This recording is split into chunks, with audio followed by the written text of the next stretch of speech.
Pilate went back into the palace and called Jesus.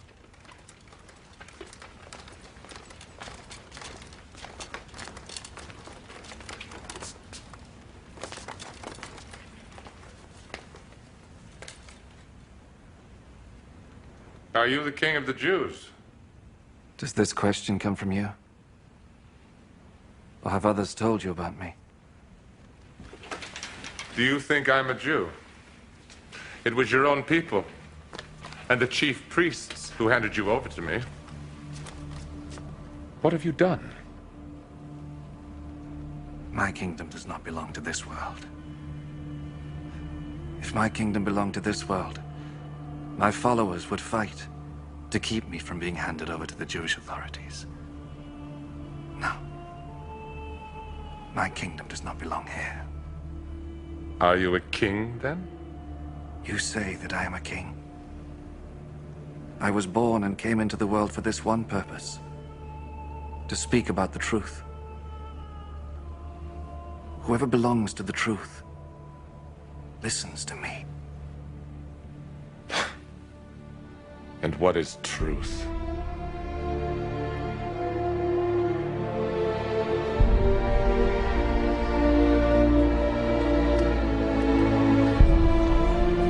Then Pilate went back outside to the people and said to them, I cannot find any reason to condemn him, but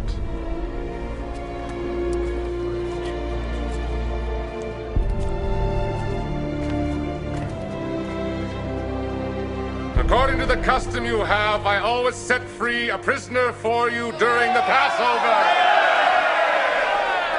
Do you want me to set free for you the King of the Jews? They answered him with a shout. Give us Barabbas! Give us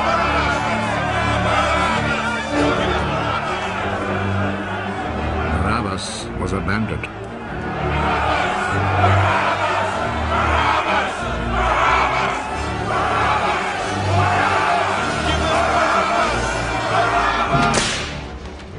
Then Pilate took Jesus and had him whipped. The soldiers made a crown out of thorny branches and put it on his head. Then they put a purple robe on him and came to him and said, Long live the King of the Jews. And they went up and slapped him.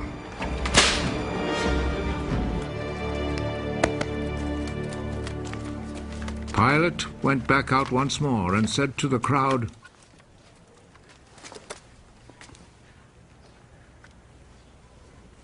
Look, I will bring him out here to you to let you see that I cannot find any reason to condemn him. Look, here is the man. So Jesus came out, wearing the crown of thorns and the purple robe. Crucify him! Crucify him!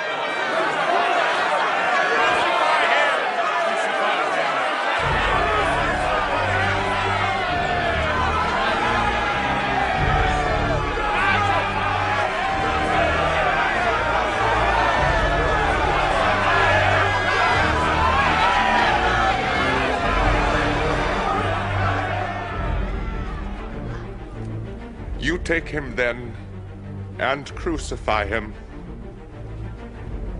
I find no reason to condemn him. We have a law that says he ought to die because he claimed to be the Son of God.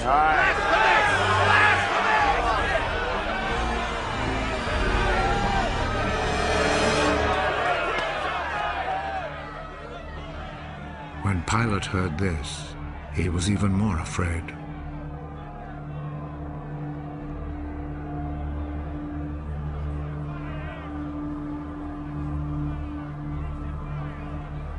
He went back into the palace and asked Jesus, Where do you come from? but Jesus did not answer. You will not speak to me. Remember, I have the authority to set you free and also to have you crucified. You have authority over me. Only because it was given to you by God. So the man who handed me over to you is guilty of a worse sin. When Pilate heard this, he tried to find a way to set Jesus free. If you set him free, that means you are not the Emperor's friend.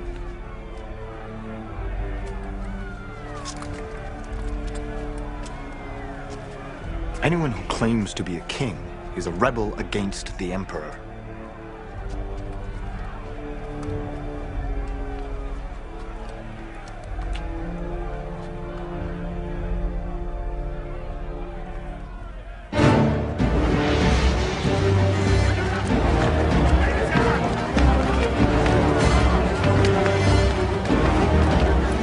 When Pilate heard these words, he took Jesus outside and sat down on the judge's seat in the place called the Stone Pavement.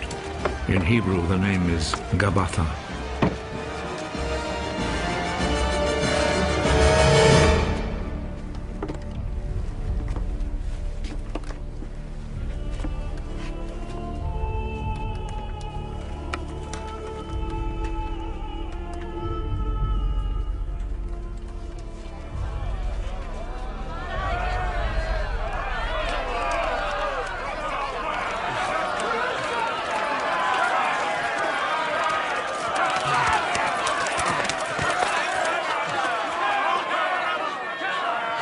It was then almost noon of the day before the Passover.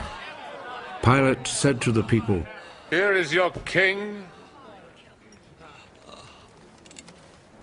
Kill him.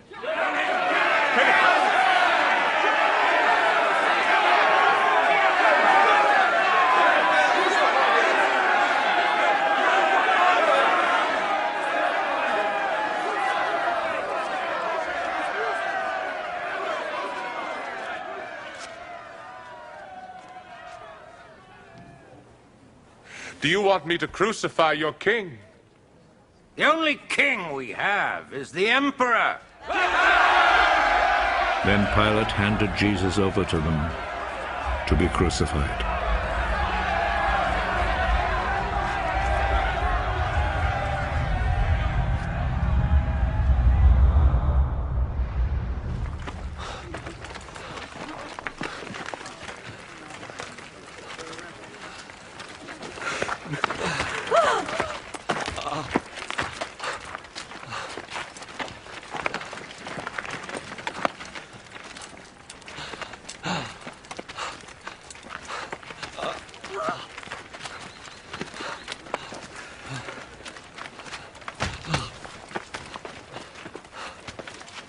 So they took charge of Jesus.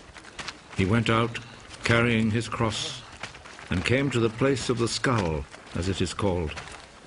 In Hebrew it is called Golgotha.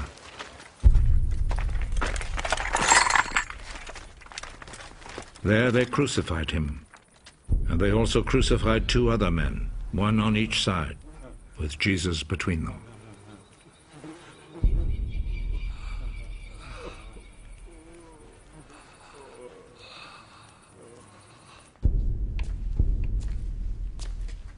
Pilate wrote a notice and had it put on the cross.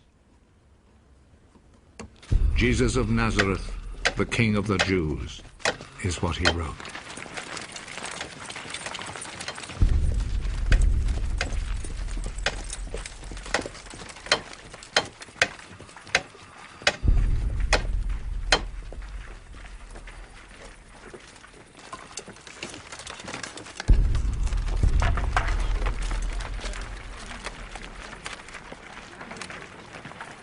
Many people read it because the place where Jesus was crucified was not far from the city. The notice was written in Hebrew, Latin, and Greek. The chief priest said to Pilate, "Do not write the King of the Jews, but rather..." This man said, "I am the King of the Jews." What I have written stays written.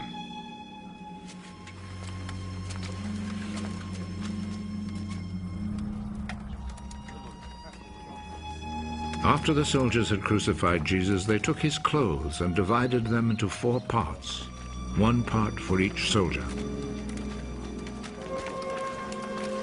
They also took the robe, which was made of 1 piece of woven cloth without any seams in it. The soldiers said to one another, "Let's not tear it.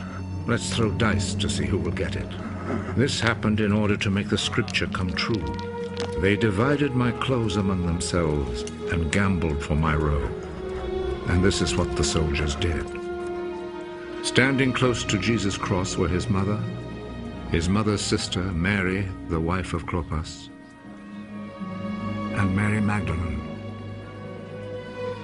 Jesus saw his mother and the disciple he loved standing there. He is your son.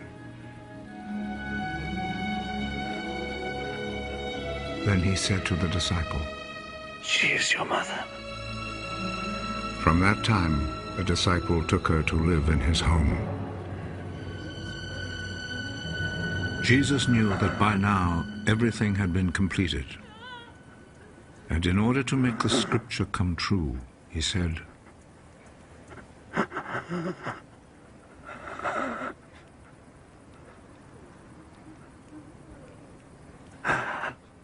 I am thirsty. A bowl was there, full of cheap wine. So a sponge was soaked in the wine, put on a stalk of hyssop, and lifted up to his lips.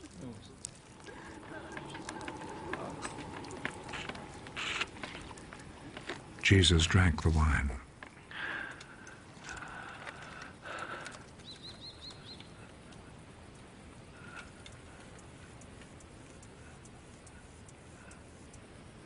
It is finished. Then he bowed his head and gave up his spirit.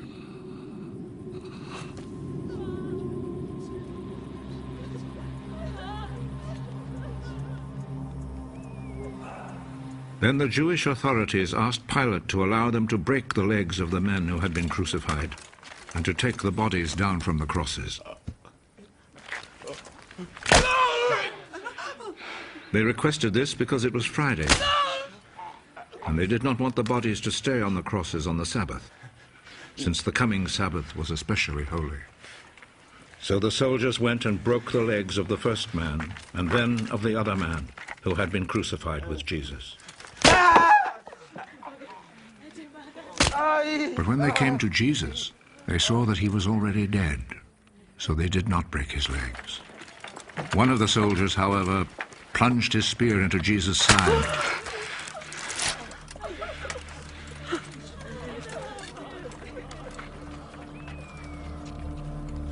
And at once, blood and water poured out.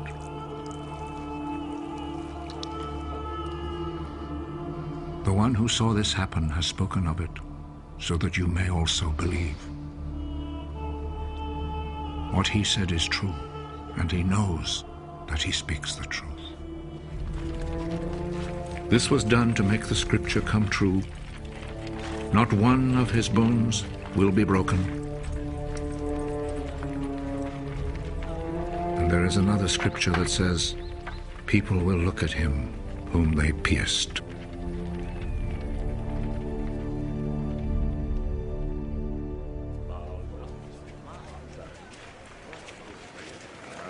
After this, Joseph, who was from the town of Arimathea, asked Pilate if he could take Jesus' body. Joseph was a follower of Jesus, but in secret because he was afraid of the Jewish authorities. Pilate told him he could have the body, so Joseph went and took it away. Nicodemus, who at first had gone to see Jesus at night, went with Joseph, taking with him about 100 pounds of spices, a mixture of myrrh and aloes. The two men took Jesus' body and wrapped it in linen cloths with the spices, according to the Jewish custom of preparing a body for burial. There was a garden in the place where Jesus had been put to death, and in it there was a new tomb where no one had ever been buried. Since it was the day before the Sabbath, and because the tomb was close by, they placed Jesus' body there.